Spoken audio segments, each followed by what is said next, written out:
yang bercadar dengan yang tak bercadar, nan galak, nan tidak babaji.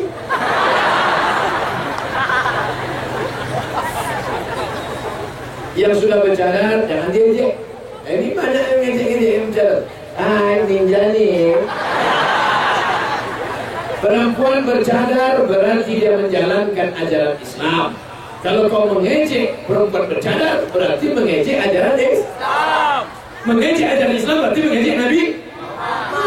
Sama juga poligami ajaran Islam. Mengejek poligami berarti mengejek.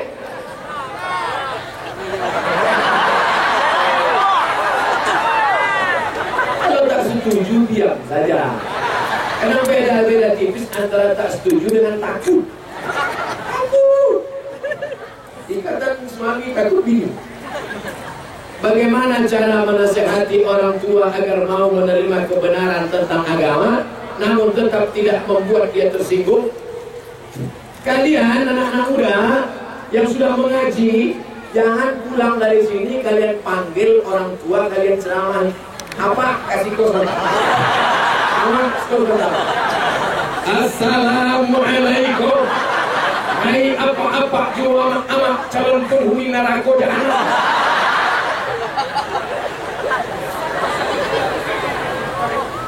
Wasahibhuma fid dunya ma'rufa. Tetaplah bergaul dengan mereka dengan baik. Ama ambo sampai kini indah ambo menutupi kapalo ya. Itu namanya payung susah.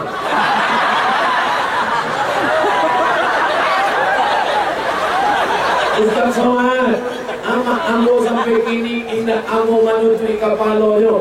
Bukan awak tusuk kepala, ini kepala penghuni neraka.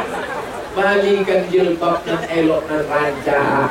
Ama kalau pakai rancak. Umur amak ini barama 52. Kalau amak pakai baru bagus.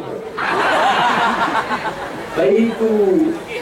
Jadi pakai lemah lembut. Ud'u ila sabili rabbik. Ajak mereka ke jalan Allah bil hikmah, dengan kata-kata yang santun. Yang kedua, gunakan lidah orang lain. Di mana bapakmu kerja? Apa ambo sampai kini tidak sekolahnya ya? Di mana bapakmu kerja? Inyo karajo di kantor bupati. Lagi tahu ke Pak Bupati? Pak Bupati, apa ambo itu tidak sembahyang Pak Bupati? Ada kok Pak Bupati main bawa skor. Pak ambo tidak sembahyang. Kenapa tahu? Ada yang jalan kok? Insya Allah. Orang kalau nggak sembahyang menjawab. Lagi tahu kan ini mama Ustaz Somad, Iko apa kami nggak sholat sampai gini? Lagi tahu kan ini mama. Supaya ini mama awak dari mana sehati yo. Awak kan ini mama. Orang nan ditinggikan saran yang didudukan salangkah batangnya sampai pasanda, daunnya sampai banaung, akarnya sampai pasendo. Ambil tak bantuan kan? Dan jadi masalahnya Buya, ini mama udah aja supaya.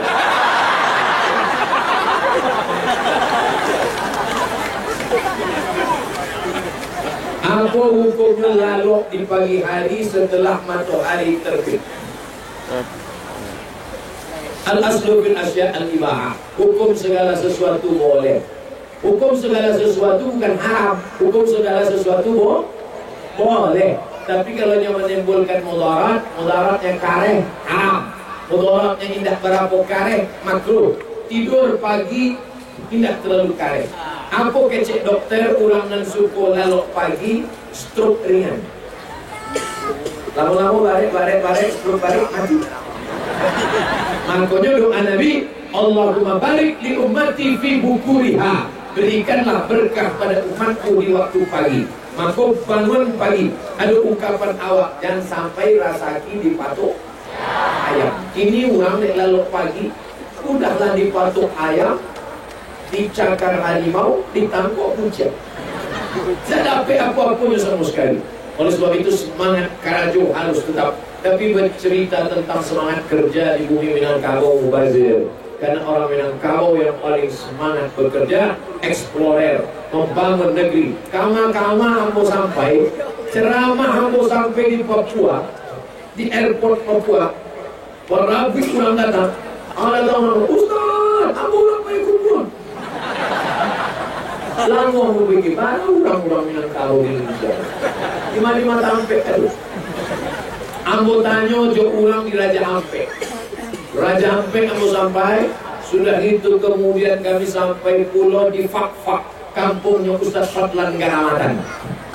Bapak, ya, ini di Fak-Fak ini ada orang Sumatera di sini.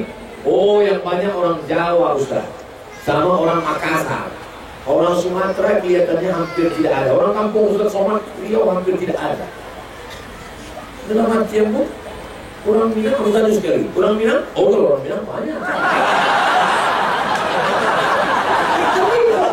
Tadi Bapak bilang orang Sumatera tidak ada. Orang Minang tidak usah dihitung lagi mana-mana. Ada. Itu di Fak-Fak. Istri saya anak tunggal. Alhamdulillah. Itu yang saya cari. Anak tunggal, sawitnya luas, rumahnya ada, apanya sakit jantung.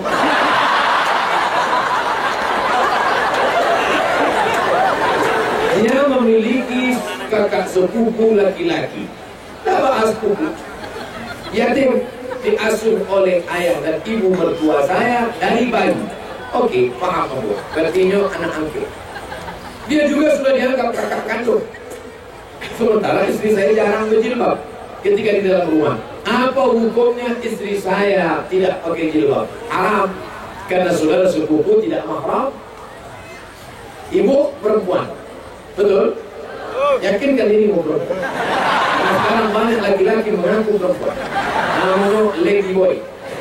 Mukanya lady, kakinya boy. Muka licin, kaki berbiru. Ibu silasanya haram ibu. Nang tahu apa? Nang kedua datuk. Nang ketiga abang. Nang keempat adik. Nang kelima abang ayah. Adik ayah. Abang ama.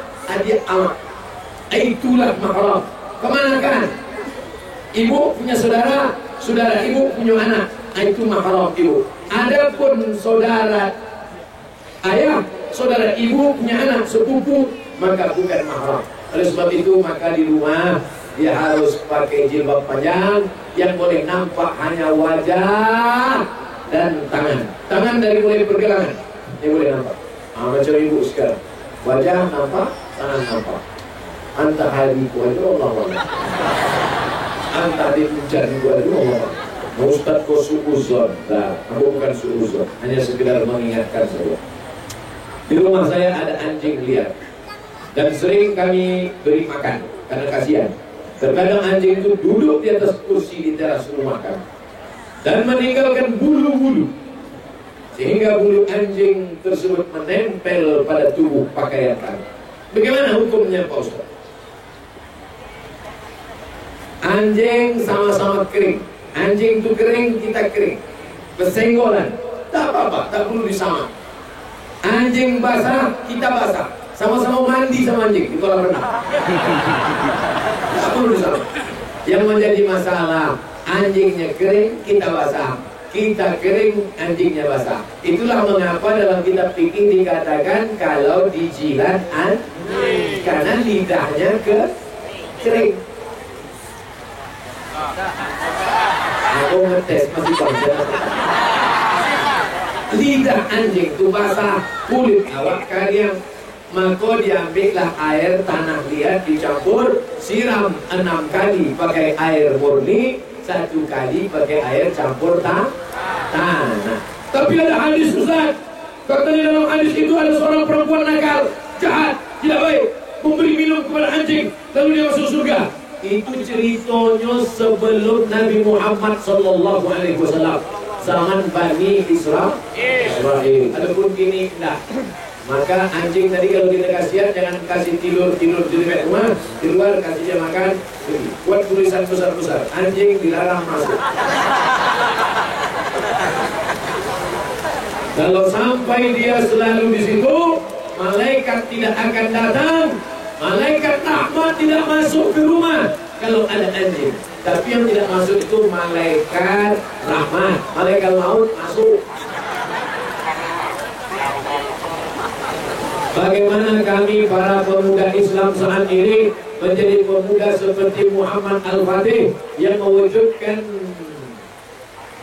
ramalan Nabi menaklukkan Konstantinopel.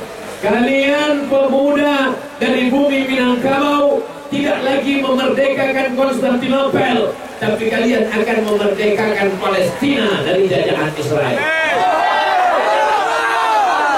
Kalau sholat subuhnya sudah seperti sholat Jumat, tak lama lagi Palestina akan merdeka. Jangankan di masjid, di tanah lapang hujan lebat macam ini ramainya, apalagi di masjid sholat subuh besok. Betul? Cek besok masa di masjid. 3 syaratnya anak muda Pariaman, anak muda Minangkabau yang akan memerdekakan Palestina. Pertama, akidahnya benar.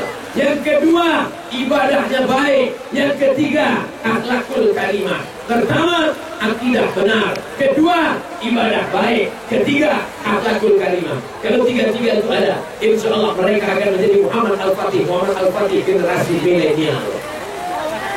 Kertas terakhir, apa boleh antar mazhab Syafi'i dicampur dengan mazhab lain? Jangan campur-campur mazhab. Namanya tatabu urus, istiqomah satu mazhab. Kami di sini mayoritas puasa melihat bulan. Bagaimana hal ini menurut mazhab Syafi'i?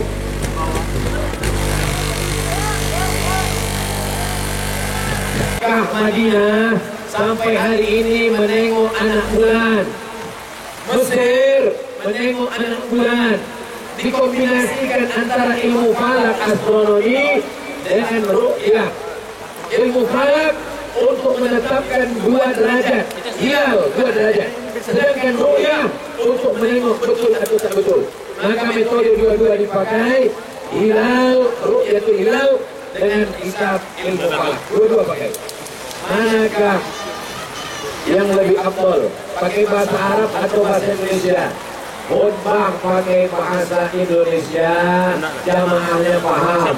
Kalau ada masjid yang tidak pakai bahasa Indonesia, karena dia menganggap khutbah itu 2 rakaat yang tidak boleh pakai bahasa Indonesia, tapi sebelum sholatnya ada tausiah. Sebelum sholat Jumat, tausiah dulu untuk menggantikan khutbah karena tak boleh pakai bahasa Indonesia. Nanti waktu khutbahnya pendek saja 5 rukun. Alhamdulillah wassalatu wassalamu ala Rasulillah. Ya ayyuhalladzina amanu taqullah usikum wa nafsi bittaqwallah. Allahumma fil muslimina wal muslimat. Khutbahnya pendek, pakai bahasa Arab karena pengganti 2 rakaat, tidak pakai bahasa Indonesia, tapi sebelum sholat sudah ada tausiah singkat.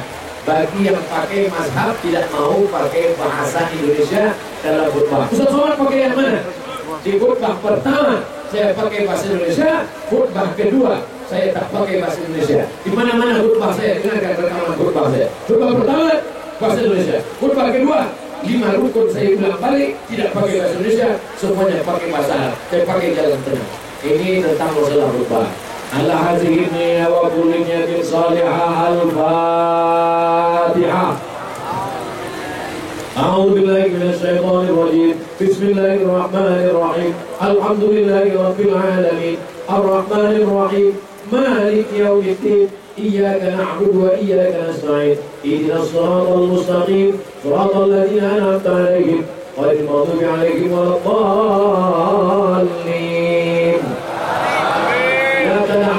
Illa ghafartah. Keluar kami dari majlis ini dalam keadaan bersih dari dosa-dosa ya Allah. Wa la ilaha illa qadaitah. Tolong kami membayar hutang piutang, jangan sampai kami terjebak riba ya Allah. Wa la maridan illa syafaitah. Ada di antara kami yang sakit, angkat penyakitnya, sehatkan ya Allah. Wa la mayitan illa rahimtah. Yang sudah meninggal dunia, curahkan rahmat, lapangkan kubur mereka ya Allah. Wala raghiban illa anjabtah. Yang sudah menikah belum punya anak, berikan anak yang saleh dan salihah. Wala aziban illa zawajatah. Yang lajang yang gadis belum menikah, mudahkan jodohnya, temukan dengan orang baik-baik ya Allah. Doa ketika hujan dikabulkan Allah, ketika berjamaah dikabulkan Allah, ketika sedang khusyuk dikabulkan Allah. Maka amin kita menembus hingga sana aras Allah. Allahumma rzuqna imaman adila. Berikan Indonesia wakil-wakil rakyat, pemimpin-pemimpin yang adil dan amanah. La tusallit alaina bi dzunubina man la yakhafuka wa la yarhamuna. Jangan kau angkat pemimpin kami orang yang tak takut padamu dan tak sayang pada kami, ya Allah. Allahumma aslih shababal muslimin, perbaiki anak-anak muda kaum muslimin. Allahumma dafa'na al-ghala wal waba wal fahsya wal riba wal zina wal munkar. Selamatkan bumi Minangkabau Republik Indonesia dari segala malapetaka, bencana, musibah, riba, zina dan narkoba, ya Allah. اختم لنا بحسن الخاتمة ولا تختم علينا بسوء الخاتمة. اللهم اجعل آخر كلامنا عند انتهاء أجلنا. Jadikan akhir kalam kami ketika ajal kami sampai, yang terakhir keluar dari mulut kami nanti kalimat La ilaha illallah Muhammadur Rasulullah sallallahu alaihi wasallam. Rabbana atina fid dunya hasanah wa fil akhirati hasanah wa qina adzabannar. Wa sallallahu ala sayyidina wa maulana Muhammad wa ala alihi wa sahbihi wa sallam. Walhamdulillahi rabbil alamin. Taqabbalallahu minkum minna wa minkum taqabbal ya karim. Pulang dengan tenang, jangan berdesak-desakan, jaga ketertiban, ambil kresek-kresek, sampah-sampah, tutup botol, kardus-kardus. Jangan sampai orang menengok Islam agama yang jorok, Islam agama yang kotor. Tunjukkan Islam rahmatan lil alamin. Terima kasih. Mohon maaf. Wassalamualaikum warahmatullahi wabarakatuh. Waalaikumsalam.